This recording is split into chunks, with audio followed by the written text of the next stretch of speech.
Welcome to Houston Sports Talk with your host, Robert Land. Thanks for checking into the best Houston sports podcast. And joining me is Alex Jackson, the sports editor for the Duke Chronicle, which means he covers the Duke Blue Devils basketball team, which also means he's got valuable information if you're a Houston Rockets fan right now. I'll explain that shortly, but great to have you on the show, Alex. Yeah, thanks for having me. I'm excited to be here. Well, right now, I'd say the Rockets are odds-on favorites to end the season with the NBA's worst record. That locks them into the top 5 lottery pick. And by near consensus, PAOLO Banchero and AJ Griffin are considered top 5, which means there's a 40% chance, according to my brain, that one of them ends up a Houston Rocket in a little over 3 months. There's actually one other Blue Devil who can end up in Houston. But before I get to him, let me start by asking you about PAOLO. What can you tell us about him that we don't see in YouTube highlights? PAOLO is just a special player. I mean, he's really bringing back that mid-range shot. If you just watch him play, he just goes 1-2 cross through the legs and then just pulls up on the spot. It's pretty much unguardable in college. I'm interested to see how that plays into the NBA. The mid-range has pretty much been starting to get phased out, it seems like, but he's really doing all he can to bring it back. He's just a freak athlete. Really works the spacing on the court really well. I'd say probably the most underrated part about his game is his passing. He sees the floor extremely well and just is able to whip passes across the court to the open shot.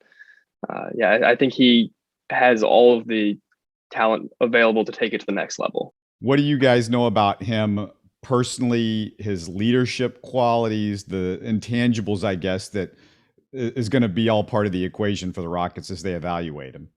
Yeah, I think leadership has been one of those things that has been kind of a question mark for him. I think a lot of skeptics or analysts would like to see him talking more on the floor, kind of commanding the offense more, as he is their Duke's largest offensive weapon. People really want to see him being the guy who's talking, but it's kind of difficult right now when you have guys like Wendell Moore, who is that captain for Duke, and he's the one who's running the offense, and he's the one who's setting everything up. I think that kind of being around pro talent can definitely bring out the leadership and those intangibles, like you said, a little bit more in him. That has been one of my question marks for PAOLO, especially as Duke has kind of struggled these past 4 games. I would like to see him kind of talking more, bringing his guys up, but it's something that I think that he can develop into for sure. The scouting report on PAOLO is that his outside shooting still a little bit inconsistent. His defense a question mark at the next level. Is that all fair? Yeah, I think the outside shooting, it's not. He's 6'10". It's not like he can't shoot from 3. He's definitely able to pull up on the spot. And at the Syracuse game, I was there. He was just nailing it from the corner. So he has his spots for sure, and he'll be able to develop a little bit more. He's still young. On the defensive end, I would like to see a little bit more defense out of him, especially for his size. He can. When guys back him down, he finds himself like sometimes in uncomfortable positions underneath the hoop. But I think, again, working with pro talent, he'll be able to figure out how to use his size better to his advantage, blocking shots, creating havoc around the rim. Defensively, do you see improvement as the year goes on? Do you see improvement with other parts of his game? I mean, how quickly does he pick things up, and how quickly do you see him, correcting mistakes that he's making? Yeah, I think Duke faced some of their toughest challenges early in the season with Kentucky and Gonzaga. And then as ACC play picked up, the style of basketball changed a little bit. So I think that was an adjustment that he had to make. And I think that he adjusted well. Like, there were some games early in the season where you were like, is this the same guy that showed up against Gonzaga? But I think that he's kind of adjusted to that style of play, and he's really been able to figure out how to work with Duke, which I think is like one of the hardest things to do when you're entering a new team with a bunch of new guys, is figuring out how to play with your new teammates. So I think that's an important skill that will work well for him in the NBA. It's just no matter where he ends up, he's going to have to be a whole new group of guys. So just want to remind everybody that if you're listening to us on the podcast, we're also up on YouTube now. So make sure to go over there and subscribe to us. Let's move to AJ Griffin, who most scouting gurus have moved into the top 5 in the lottery, actually born when his dad, Adrian Griffin, was playing for the Houston Rockets. You wrote that in a piece that you did. What can you tell us about AJ Griffin?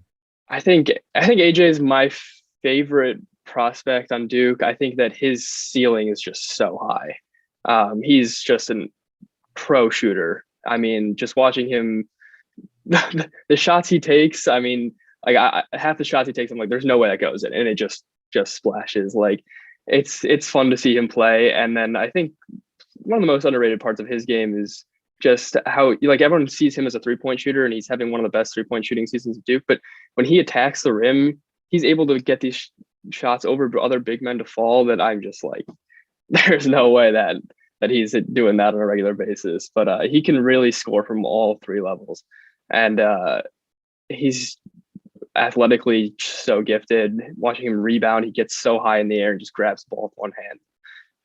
And he's strong, fast. Like, yeah, the injuries have been a problem for him over the past few years. So it's kind of amazing to see that he's at this level, having only played like 2.5 years of college basketball or of high school basketball, and then being injured before Duke. But I think that he's young, and having only played a little bit to being with the level he is, he's got so high to go.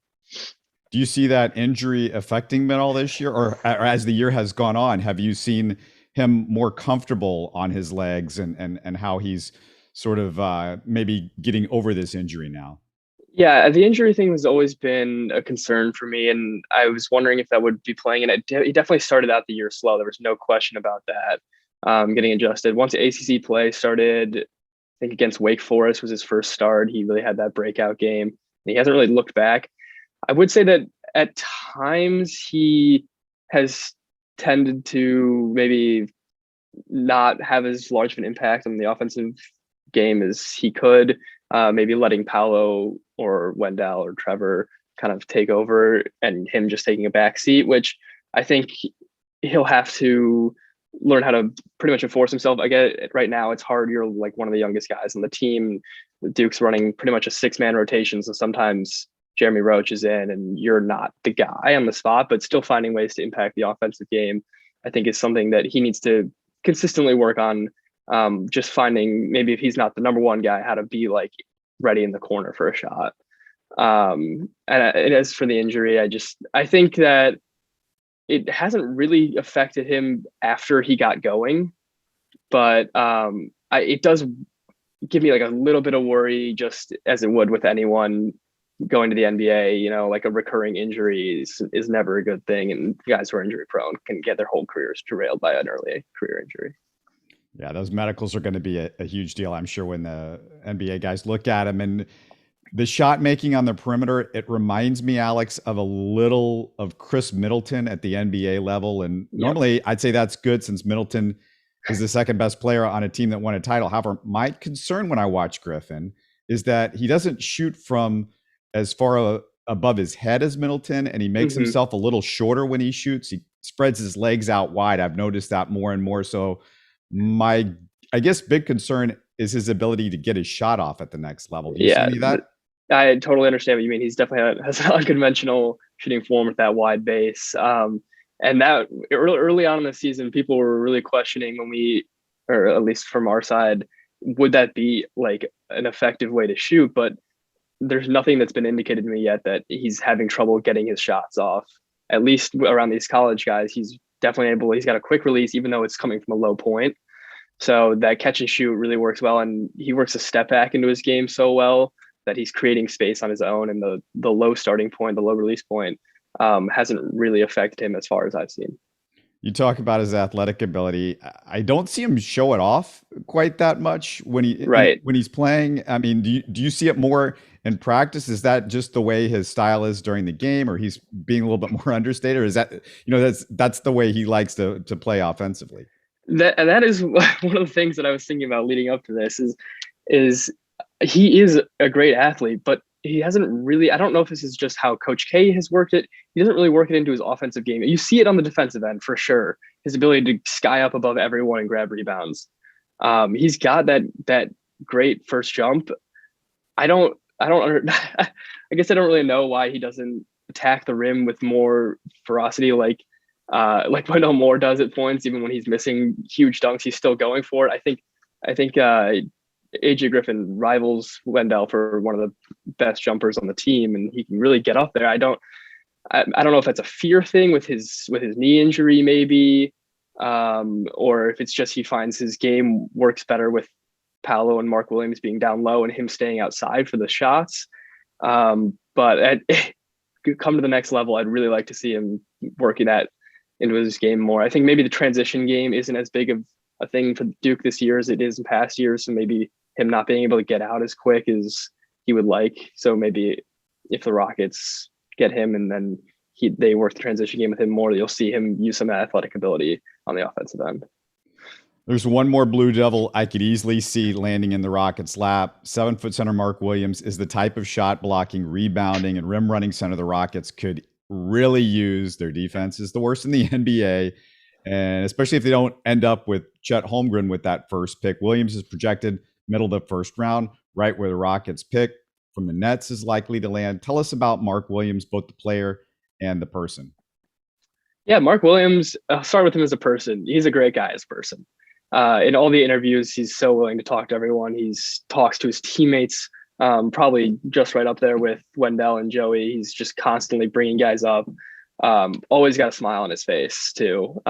Just a great guy. I feel like one of my favorite guys to talk to. But as a player, I think that he's a great player. Let me just say that first of all. I mean, just you watch him play and you know he's a special big man. But I think he runs into some issues, maybe translating his game to the next level because he's able to take advantage of his size so well in college because he's so much bigger than everyone else. But once you reach the NBA, there's going to be a lot of other guys that are probably as close to as big as you are. So I think he needs to maybe add a little weight and work on his footwork. I would like to see him develop his footwork a little bit more to not have to rely on just his size as much, but on the offensive end, being able to actually work some more post moves into his game.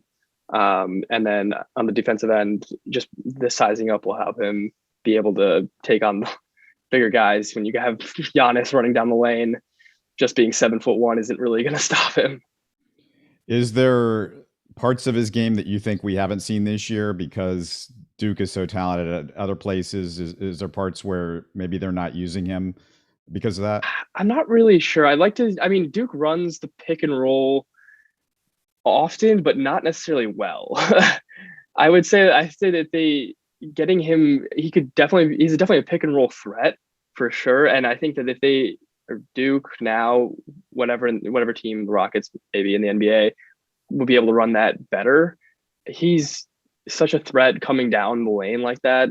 So I think maybe that's one part of his game that we aren't seeing as much, that especially if he adds size, he'll set like better picks. I think one of the things that's bothered me the most about Duke these past 4 games is they struggle so much getting picked on the defensive end, and then on the offensive end, they can't do the same. So maybe Mark Williams adding some size will be able to create more havoc outside on the perimeter and then get free down low.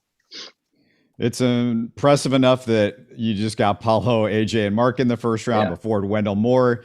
Guard Trevor Keels also projected first round. Most of what I've seen are projections as late first rounders. Do you think either makes a jump before the draft? What do you see with those two guys? I would say don't sleep on Wendell. I think that he's a great leader, and his first 2 years with the team, he struggled with confidence, kind of sat behind some greater talent. People were really down on him. And this year he's really come into his own, which I was really happy to see. I wrote a piece on him that never got published about how he was the key to Duke's supposed championship run this season. I think that he, just beyond his being able to lead a team, he's a great defender, especially on the perimeter. Passing the ball, he has great court awareness.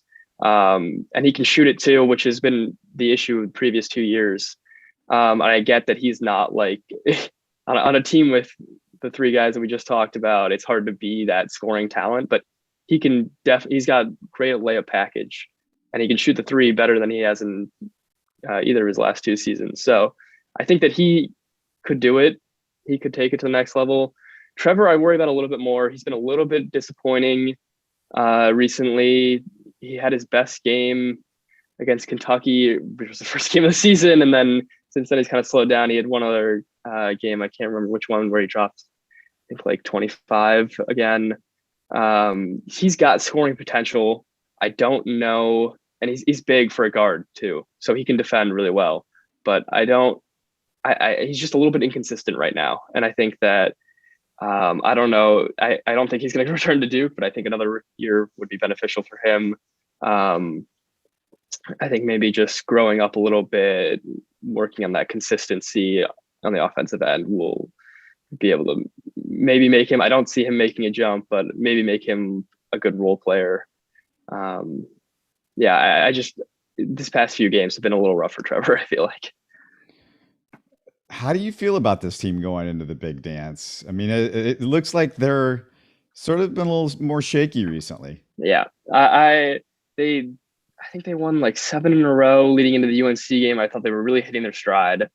The UNC game hit and their defense just imploded. For a team that has a lot of good defenders, it's just a little worrying to see how they aren't able to defend the pick and roll with switches. I think one of the things I didn't talk about with Mark Williams, but other teams have been switching him a lot onto their guards on the outside, and he struggles with that. And he's been jumping at ball fakes, and then that opens up just chaos everywhere else. So the defense has been a little concerning, especially through the ACC tournament. And I think, you can have great offense, but sometimes, like in this Virginia Tech game, the offense runs out a little bit and the defense isn't there to pick it up. You get upset. So I'm not expecting too early of an exit. I mean, this year in college basketball has just been absurd. And every game will be nervous for me just watching them play. I'll be at the first game and we'll see after that.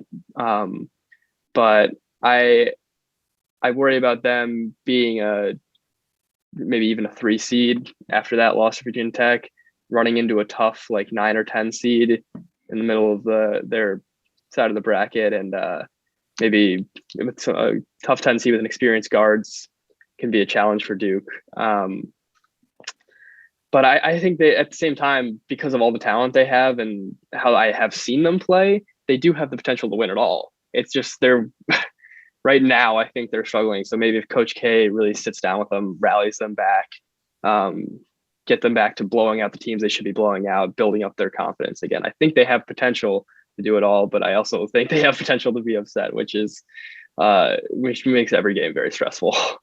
Yeah, I want to ask you about that because it just seems like you've got, 5 guys that could be NBA first round picks.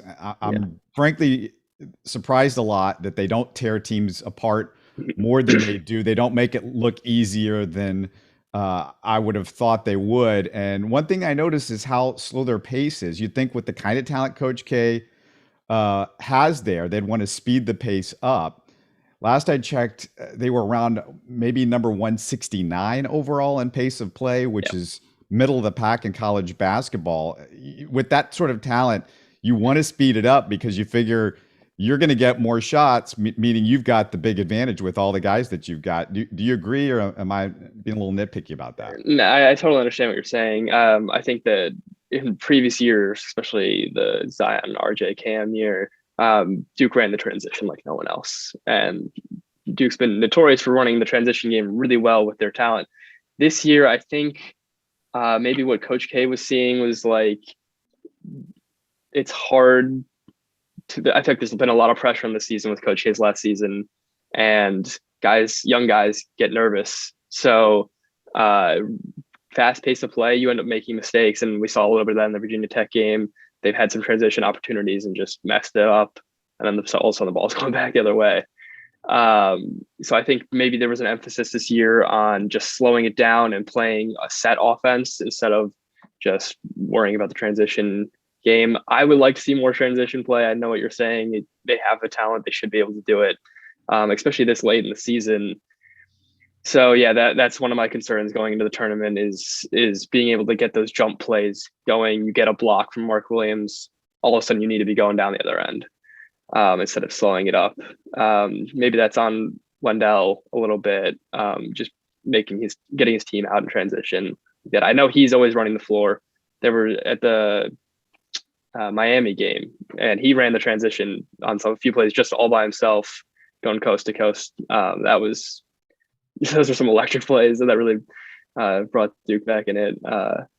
So I think that they can run the transition when they want to, and I wish they did it more. I think maybe it's just something that a message Coach K needs to get across to them.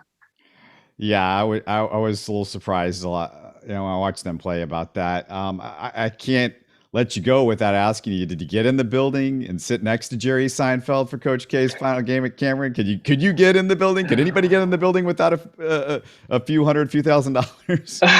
Yeah, so we get 2 media credentials to every game, and I unfortunately did not get this game. I got the road UNC game, which was the better game to see, but we sent 2 other guys, and yeah, that was a star-studded event for sure.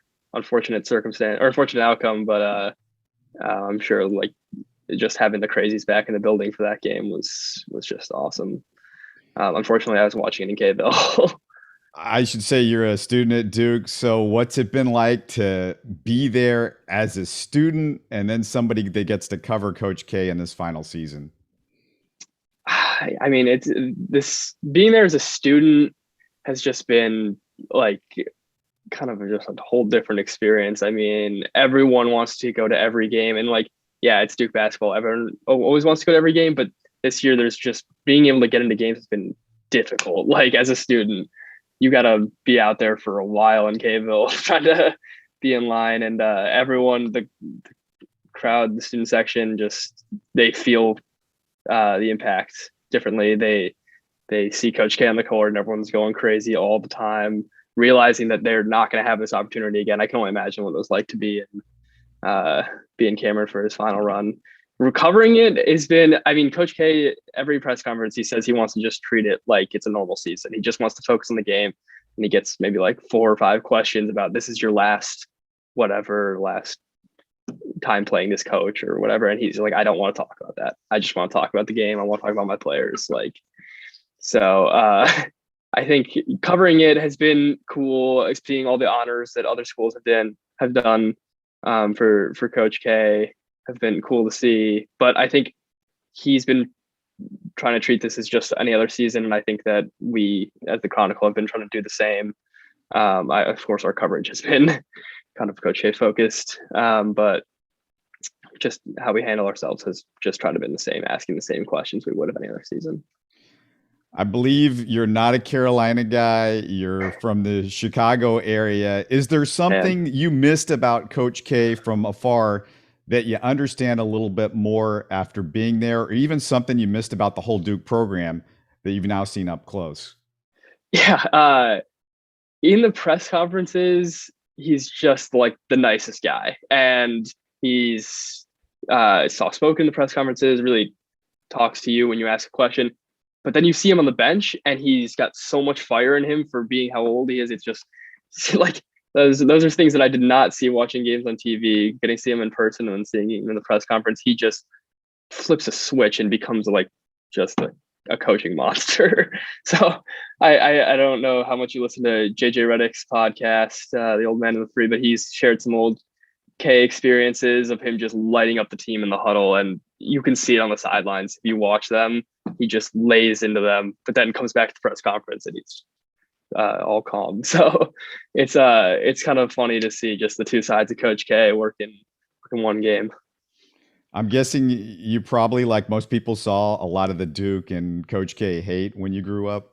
Oh yeah, my dad was graduated from Duke Law, so I grew up a Duke fan, and I received a lot of that hate from my friends, and I saw it on Twitter and Instagram, everything, social media.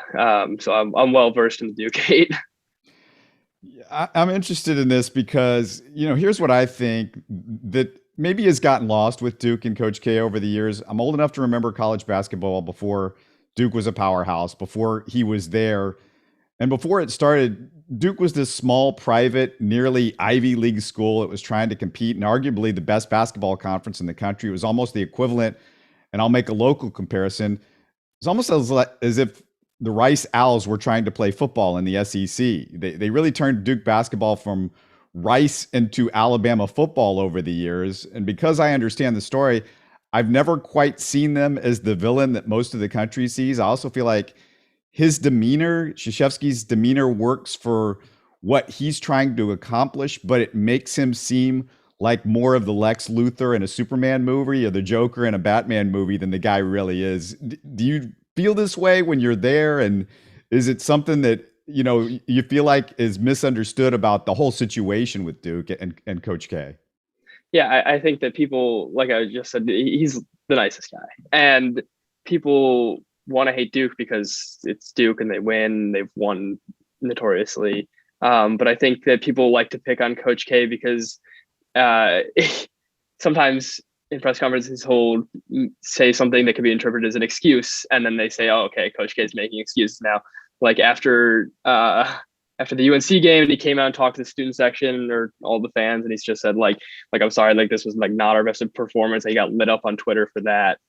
People just want to see his downfall because he's beat everyone. So I think it's kind of funny just to see how he gets interpreted by the nation. No one really goes, wow, what a kind move by Coach K. It's always looking for like the worst thing that he did in any speech, press conference, whatever. So I just think I kind of find some humor in it now, knowing that, like, I mean, who cares really? He's just so successful. Like, you can't say anything that'll knock his legacy, but people just love to hate Duke. I mean, there's not much more to it than that. If Rockets fans or anybody wants to reach out to you on social media and ask questions about the players that I'm talking about, because like I said, this is going to be a thing leading up to the draft. How can they get in touch with you and see your work? Yeah. So all my work's on the Duke Chronicle. It's dukechronicle.com website. We have a ton of other writers too, and all their work's on there. It's some really great reads, especially for this ACC tournament. Reaching out to me on Twitter. My Twitter is at Alex_Jackson777. You can DM me or just tweet at me if you would like. So, and also if you wanted to reach out to us on Facebook, either the Duke Chronicle Facebook. We also have Duke Basketball Twitter. That's our own personal Twitter account. We have like 170,000 followers somehow. Just tweeting at any of us. We usually respond to people. Read our articles on the website, I guess. Really great content coming out for this NCAA tournament too. And if you didn't have a chance to read all of the Coach K special edition articles, I definitely recommend going to read those. There's some great stories in there just about him as a guy and some of the players on the team. Well, like me and just about every Rockets fan, we're hyper focused on Duke this year and watching every game and seeing these guys and seeing if we're interested in them being a Houston Rocket, and it's great to get your insight. So thank you so much for bringing that to us. Yeah, thanks for having us on, and hopefully there's 6 good games for you guys to catch up on some more film. Absolutely.